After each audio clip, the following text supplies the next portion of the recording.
चाहे वो जो हमारे घर में कोई हम सामान लाए या कुछ भी, जब हम उसका धन्यवाद करते हैं तो वचन बताता है कि वो हमारे हर एक चीज को और आशीषित में बदलता है। Hallelujah, hallelujah.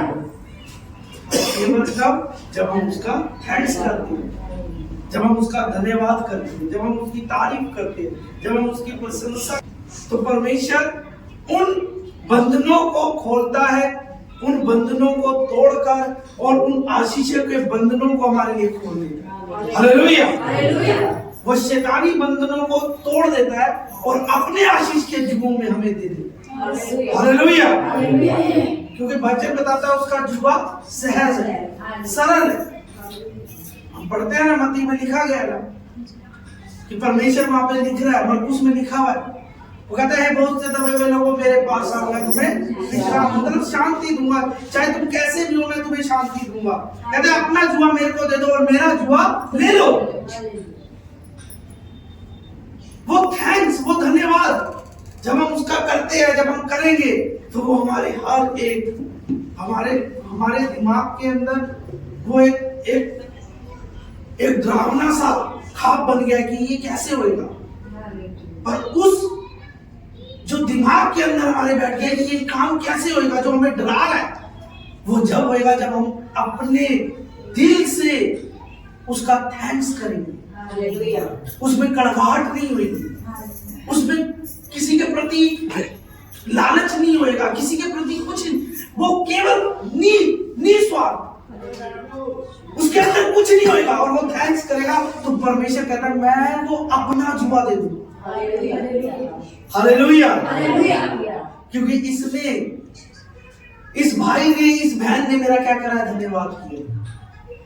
Hallelujah, hallelujah. हम बहुत सी परेशानियों में रहते हैं, बहुत सी दिक्कतों में रहते हैं, पर एक विश्वासी को परमेश्वर ने क्यों इस धरती पे जो उसे विश्वास दिया अपना, उसका मोटिव क्या है कि आपसे करवाए। हालेलुया, अगर आपको उसने निकाला, उस दलदल से निकाला, उस पाप के जुए से निकाला आपको, और आपको विश्वास की पहचान दी, अपनी पहचान दी, तो उसका मोटिव क्या आपके लिए, कि आपसे क्या करवाना चाहता है। हालेलुया। हम जैसे भजन संहिता उत्तरवादी पाठ में पढ़ रहे हैं, हम जाएंगे अपने भजन संहिता 119 अध्याय और उसका 169 अध्याय से हम 176 तक हम पढ़ेंगे इसे। उत्तरवादी पाठ में भजन संहिता 119 अध्याय और उसका 169 अध्याय से हम 176 आयत तक पढ़ेंगे। जल्दी से निकाल ले जिनके पास बाइबल है, 750 पेज नंबर है, निकाल ले सब और हम पढ़ेंगे बिल्कुल के साथ। शुरू करें। हे यहोवा, मेरी दुहाई तुझ तक पहुँचे, तू अपने वचन के अनुसार मुझे समझ दे। मेरी दुहाई तुझ तक पहुँचे, तू अपने वचन के अनुसार मुझे छुड़ा दे। मेरे मुंह से स्तुति निकाल करे, क्योंकि तू मुझे अपनी विधियों सिखाता है। मैं तेरे वचन का गीत गाऊंगा। तेरा हाथ मेरी सहायता करने को तैयार रहता है, क्योंकि मैंने तेरे उपदेशों को अपनाया है। हे यहोवा, मैं तुझसे उद्धार पाने की अभिलाषा करता हूँ, मैं तेरी व्यवस्था से सुखी हूँ। मुझे जिला, मैं तेरी स्तुति करूंगा, तेरे नियमों से मेरी सहायता हो। मैं कोई भेड़ के समान बैठा हूँ, तू अपने दास को ढूंढ ले, क्योंकि मैं तेरी आज्ञाओं को भूल नहीं गया। परमेश्वर के वचन में पढ़े जाते हैं। आमीन, आमीन, आमीन, आमीन, आमीन। Hallelujah, hallelujah, hallelujah. अगर परमेश्वर ने हमें विश्वास दिया है तो हमें उसके वचनों में बनना है। Hallelujah, hallelujah. एक विश्वासी को अगर परमेश्वर ने अपने नाम में लाया, चुना है, उसे ठहराया है। बाइबल कहती है बुलाए हुए बहुत है पर चुने हुए थोड़े। बुलाए हुए बहुत है पर चुने हुए थोड़े। कहने का मतलब क्या है परमेश्वर का इस वचन के द्वारा कहने का क्या मतलब है कि बुलाए गए बहुत है पर चुने हुए थोड़े हैं। हालेलुया, और वो चुने हुए को बाइबल में लिखा है प्रकाशित वाक्य में लिखा हुआ है कि वो चुने हुए को भरमाएगा। अंत के दिनों में वो क्या करेगा? चुने हुए को क्या करेगा? क्योंकि वचन कहता है बुलाए हुए बहुत है पर चुने हुए।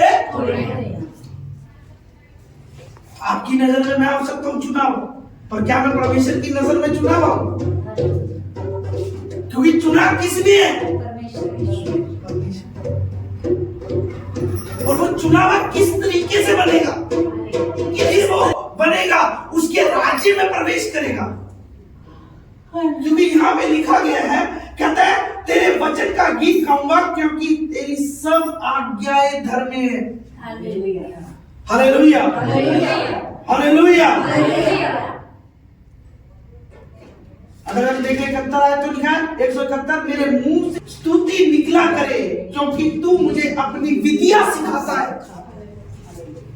अगर मैं थैंक्स करूंगा तो परमेश्वर मेरे रास्तों को खोलेगा, मुझे विधि सिखाएगा, मुझे उन उलझनों से, उन लड़ाइयों से जिसमें मैं लड़ रहा हूं पर मैं जीत नहीं पा रहा, उन लड़ाइयों से मुझे छुटकारा देगा। क्या लिखा है यहाँ पे? कहते जब मैं स्तुति, मुंह से मेरी स्तुति निकलेगी। किसकी स्तुति? जब परमेश्वर का धन्यवाद मेरे मुंह से निकलेगा तो वो मुझे विधि सिखाएगा। कौन सिखाएगा? साथ वाला सिखाएगा? कौन सिखाएगा? समय आपको उसी समय कौन सिखाएगा? कोई इंसान नहीं सिखाएगा आपको, कोई इंसान नहीं बता, पर कहता है तेरे मुंह से क्या निकलनी चाहिए? स्तुति। वो स्तुति उसी से निकलती है, उसी के मुंह से निकलती है जो परमेश्वर का डर। हर चीज में परमेश्वर का क्या करो, क्या कहती है वचन? धन्यवाद। हर बात में हम अपने आप को तोले। जब वचन होता है, जब आप प्रार्थना करते हो, मैंने बताया था, हमें पता है, ये हमें सिखाया गया और हम सीखे भी है कि जब हम प्रार्थना करते हैं तो हम अपनी बात किसको पहुंचाते हैं? आवाज नहीं है, किसको पहुंचाते हैं? किसकी बात? अपनी बात। आप अपने लिए कर रहे हो ना, तो आप किसको पहुंचा रहे हो ये बात? परमेश्वर को। पर परमेश्वर की बात कैसे आएगी? हाँ जी, वचन से द्वारा। जब हम वचन को पढ़ेंगे, जब हम सुनेंगे, जो हमें सिखाने वाला है, जब हम सुनेंगे तो वचन कहता है वो हमें उस मार्ग आकर, जो मार्ग टेढ़ा है, जो तिरछा है, जिसमें कठिनाई है, कहता है उस मार्ग से हटाकर हमें उस मार्ग में ले आएगा जो परमेश्वर का। हालेलुया।